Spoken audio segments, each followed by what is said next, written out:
Hello and welcome to Dialogue. Brazilian President Luiz Inácio Lula da Silva has kicked off his 4-day state visit to China. The highly expected trip is believed to boost bilateral cooperation in a wide range of areas, including economy and trade, as well as emerging technologies.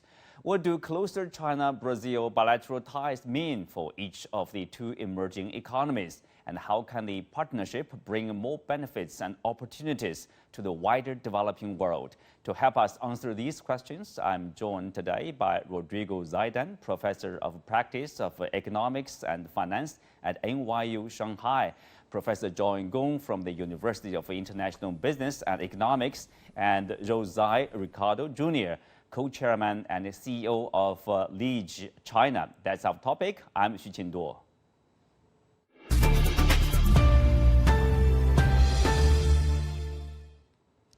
Well, welcome to the discussion. Ricardo, I will start with you. So President Lula has arrived in Shanghai with a large delegation of diplomats, politicians, senators, and Congress people, of course, business people too, on Wednesday. So tell us, what's on the agenda of his trip to China?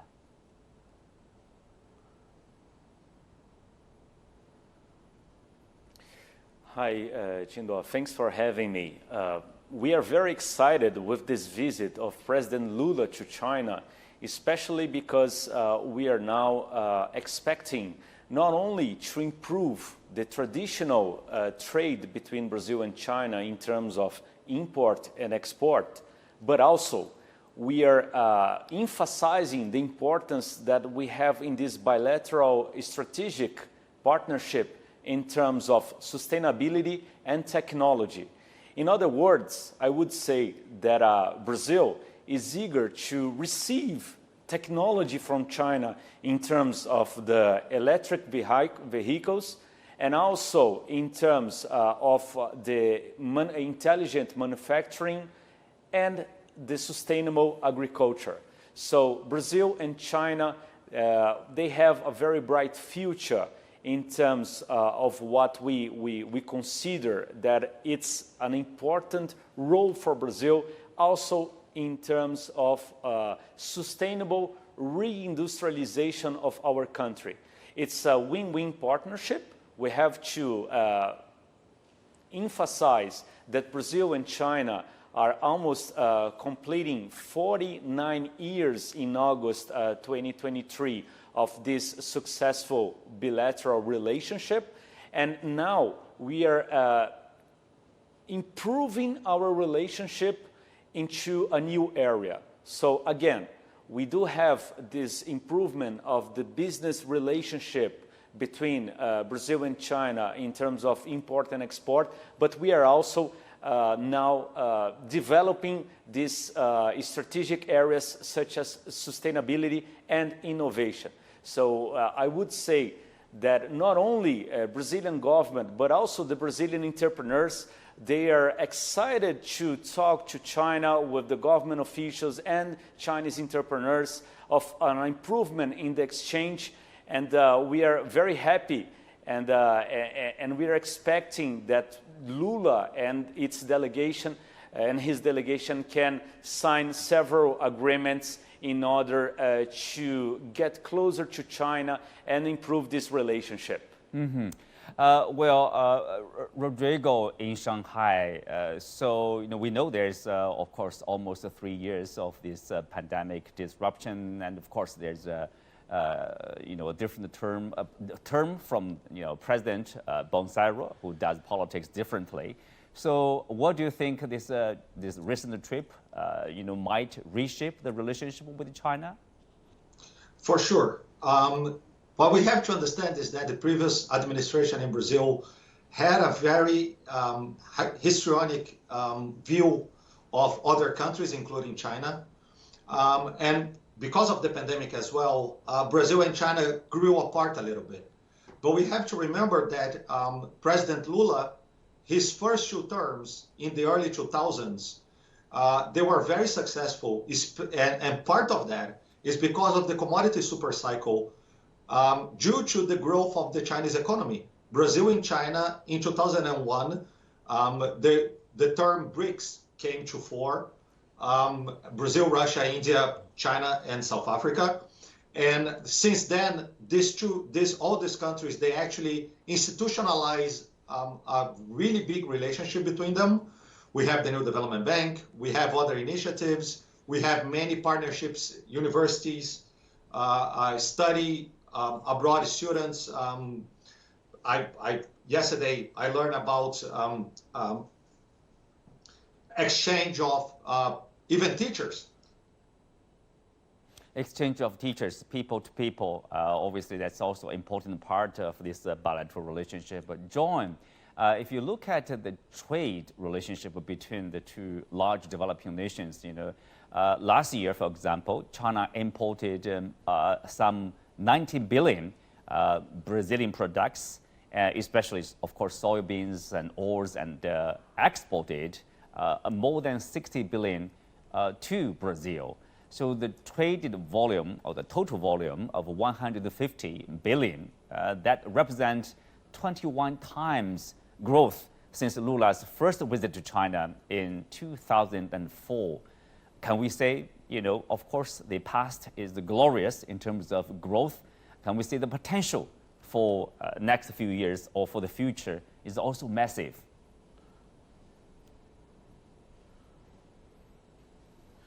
Yeah, what's fundamental about the trade relationship between the two countries is that they're very complementary. Brazil is a resource-rich exporting country, just like, say, Saudi Arabia, Canada, Australia. It exports a lot of raw materials as well as agricultural products. Now, by the way, the Chinese imports of soybean from Brazil started out as a result of Donald Trump's imposing trade wars on us. And I think this type of substitution will probably stay there, forever. So this is what the Americans are asking for, and that's what they get for. But nevertheless, Chinese exports to Brazil has also grown tremendously over the years. Chinese manufactured products, your program mentioned electric cars, for example. These are the things that Chinese companies have a really good competitive advantage.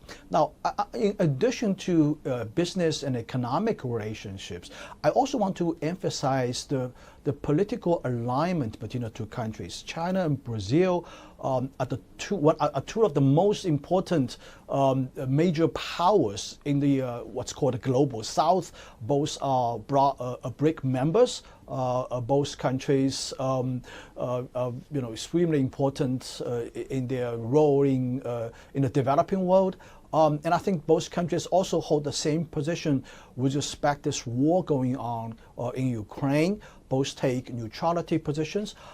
As a matter of fact, I think what's interesting, probably hasn't been reported a lot in the press, is that President Lula even mentioned that he wants to talk to President Xi about collectively, together with a couple of other developing countries, acting as a mediating partners to try to promote peace in the Ukraine war. And I think this is actually a very important message. If you look at what other countries out there that are indeed in a neutrality position, that are entitled to playing a objective role and can be acceptable to both parties. Not many countries out there. And I think Brazil, China, and I think you mentioned Indonesia as well, a couple of other emerging market economies, they collectively speak out on behalf of their camp, our camp indeed, to try to promote peace in Ukraine is something very significant, in terms of international politics in the world stage. Mm-hmm.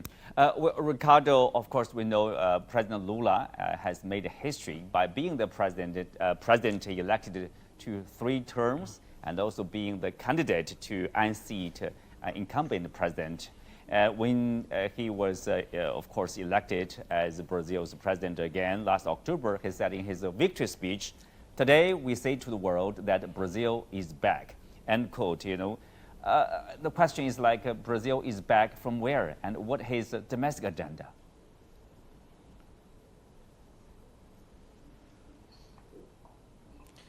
Well, actually, President Lula is now reconnecting Brazil with the world, reestablishing the diplomatic ties, and also promoting business with our friend countries. So, in other words, I would highlight that this special visit to China is one of the strategic goals of Brazil. And we want to show, as China shown to Brazil before with the visit of the Vice President Wang Jishan, when he came to Brazil when Lula was elected in his third mandate. Now Lula is paying a visit to China in order to reestablish and reinforce the importance of the ties, the bilateral ties between Brazil and China.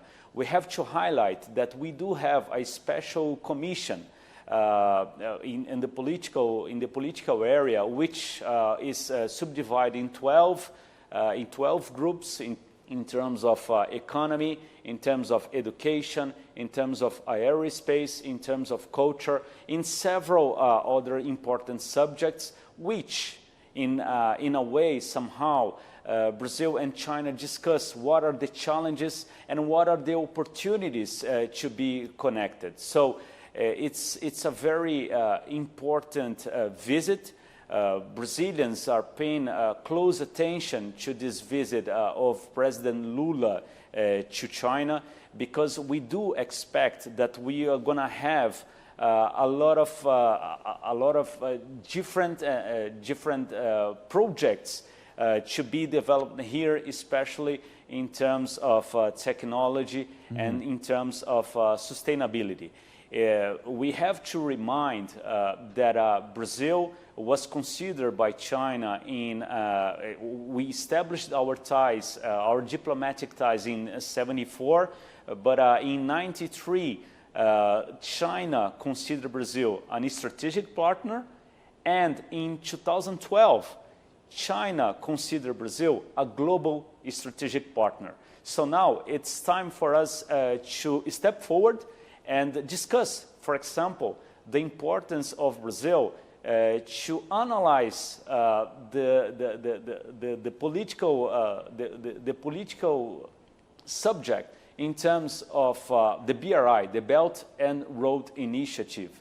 This is something that we are paying attention very closely, because definitely the Belt and Road Initiative can be a way of us to get closer and to receive more foreign direct investments from China into Brazil. Mm-hmm. Well, of course, the cooperation, both sides, you see the desire, and which has been very productive, and there's a lot of potential, including the cooperation in the technology sector. Rodrigo, you are in Shanghai, and President Lula arrived. His first destination is in Shanghai. He visited the innovation center of Huawei technology, and there's a U.S. media report with a headline like "A stop in Huawei that may irk the U.S." Why the U.S. would be concerned with a visit by President Lula to Huawei? Well, Brazil is gonna. We have 5G and 6G technologies in the future, and Brazil is gonna open to China, and is gonna open to Huawei to bid on telecommunication services in Brazil. In a way, is as simple as that. Is the fact that Brazil wants investment from China, and unlike the U.S., Brazil has absolutely no problem with Huawei investing in Brazil. These geopolitical fears, Brazil is not. Brazil is as you mentioned before, Brazil is a neutral country in many aspects, including geopolitics. Brazil is not aligned with the U.S. in many areas, and certainly not in this decoupling with China. So Brazil has actually a trade surplus with China. China is one of the most important strategic partners of Brazil. So visiting companies such as Huawei that can invest in the country is only natural. It's something that wouldn't make the news 10 years ago or 5 years ago or 2 years ago, and is only making the news because the Americans are targeting Huawei and other Chinese companies. I mentioned the U.S., of course, it's not only about China, Brazil, but also, the world is watching the visit, which is important, of course. And before the visit, actually, there's an agreement between China and Brazil, John, that is to use their own currencies to settle trade. So basically, by avoiding the use of dollar, of course, that will facilitate trade between the two countries. And in his visit to the new development bank, whose headquarters is in Shanghai, President Lula talked about the BRICS countries, which the large developing nations, Brazil, China, Russia, India, and South Africa, they can do something probably to increase the use of their own currencies, if not a common currency instead of dollar. What do you make of these efforts? So this is not as important as it seemed at first. Well, this is something that is a first step. Yeah. Oh, sorry. Go ahead, Ricardo. You can. Yeah. Is the first step in a long line of insurance against the U.S. dollar as the main currency of trade in the world. And the idea here, but we have to understand that in the beginning, this is going to be very small, because neither the Brazilian real or the Chinese yuan are fully convertible currencies. As you mentioned correctly, this is something that is going to facilitate trade, but it's not going to facilitate trade to the extent that we're going to have Chinese banks that want to hold the Brazilian currency, because there's not many reasons for that, or vice versa in the beginning. This a little bit is a way to buy insurance against, for instance, potential sanctions from the U.S., economic sanctions, even though I don't think that is a huge possibility, not against Brazil and not against most of China. The U.S. and China have huge relationships as well. But it still is something that is a beginning of the internationalization of the yuan. The yuan is now part of the IMF basket of currencies. But again, the yuan is still a non-convertible currency. This is going to be more important in the future. So it's a first step. It's a first step in strengthening the ties, but it's not, as the Brazilian president indicates, it's not something that is going to make trade between the BRICS countries all happen in their local currencies, because it doesn't work like that. Mm-hmm. It's going to take some time. It's going to take years or maybe decades. Okay. But again, not a problem. Yeah. John Gong, this is the first step in a long process, I guess. But still, if you look at the response from some of the U.S. politicians, they are very sensitive to this. For example, Mark Rubio, the senator, said in the short video that, in 5 years' time, the U.S. will not be able to impose sanctions on countries probably like China and Brazil. Should we be afraid of the lack of sanctions from Washington?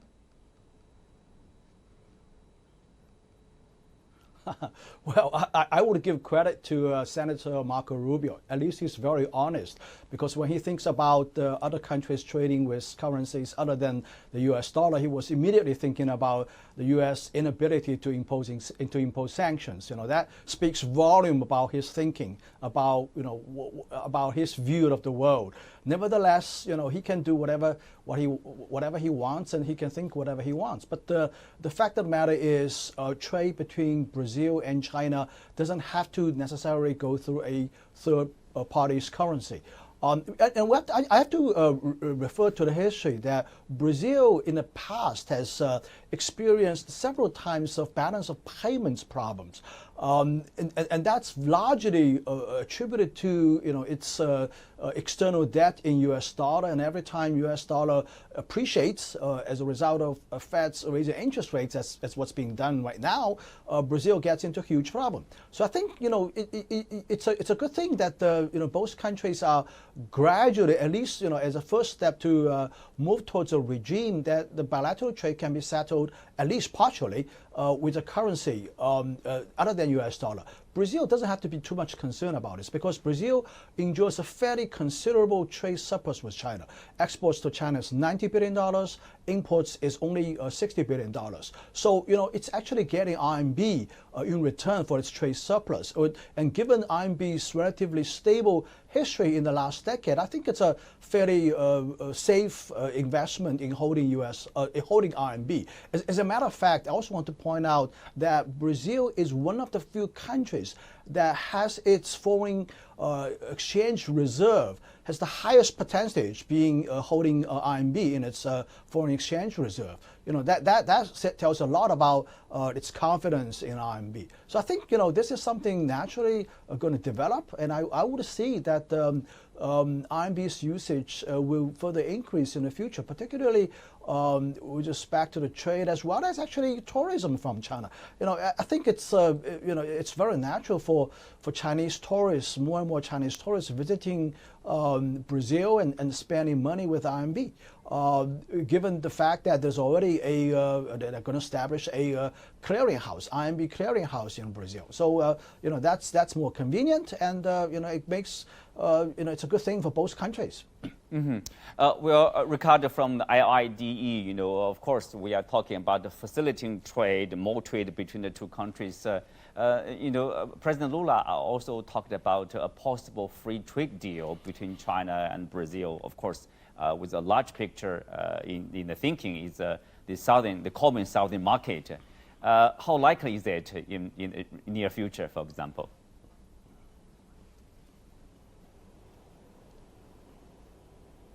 Well, I think that John well said that, for example, this possibility of using the yuan in the trade between Brazil and China is an alternative.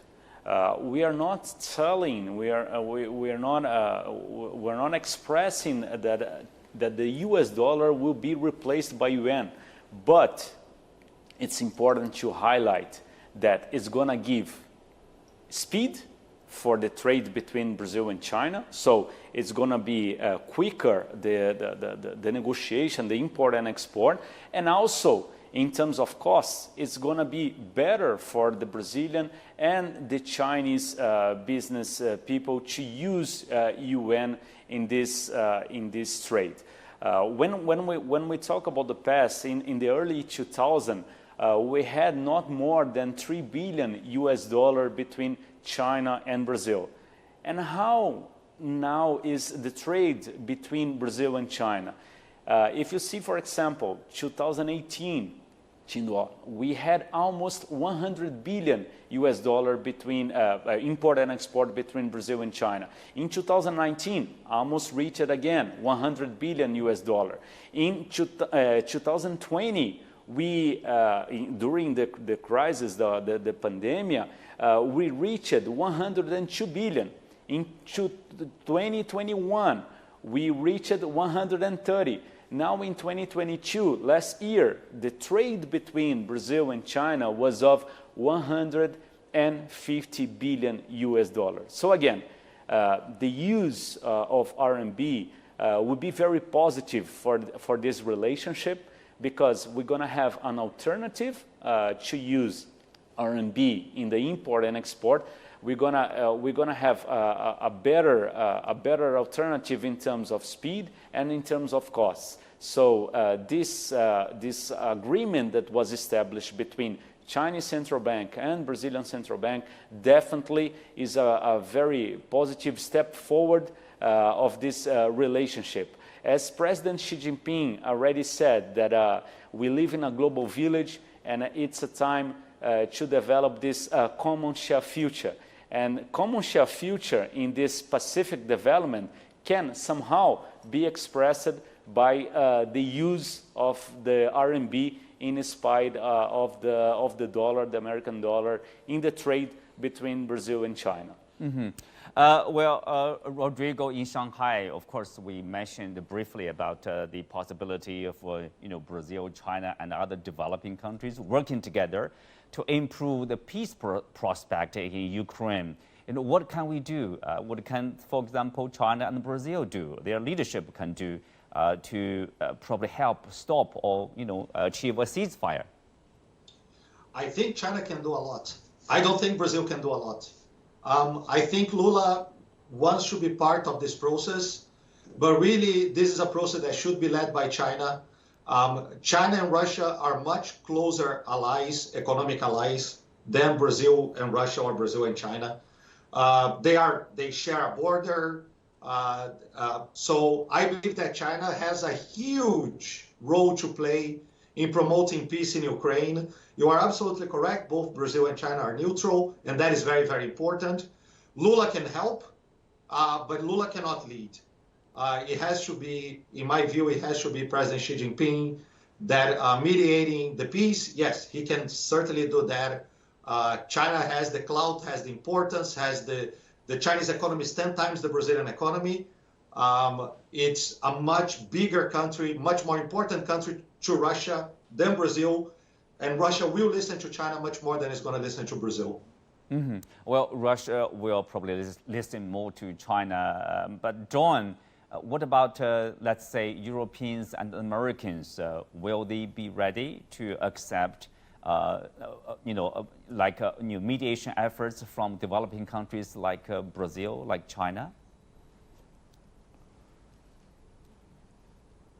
Well, first, let me say that I think it's a very interesting idea proposed by Lula that a collection of a few countries, major powers in the developing world, to come out and try to mediate a peaceful solution. I think this is an immensely interesting idea. It's something probably weighs more than an individual country trying to persuade President Putin to change his mind. But nevertheless, I think the question about whether the West, whether European Union and the United States would welcome an effort like this. Honestly, I think there's probably a difference between Brussels and Washington. I think at least from the European perspective, it is genuinely interested in seeking a ceasefire in Ukraine right now, and certainly China has the same view. But I'm not sure Washington has the same view, actually. Washington at least has the record of killing at least one negotiation effort that was taking place in Turkey last year. And clearly, I think UK and United States would be very interested in pushing for a long-term war in Ukraine. But I think at least there's something in common between the European side, at least the European Union side, and China. And certainly, I think Brazil is certainly on the same camp. It's in this country's interest to see a ceasefire in Ukraine right now, as soon as possible. Mm-hmm. Ricardo, briefly, what do you see the prospect of China, Brazil, and other big developing nations like Indonesia, probably South Africa, playing a role to help achieve a ceasefire, if not a peace deal there?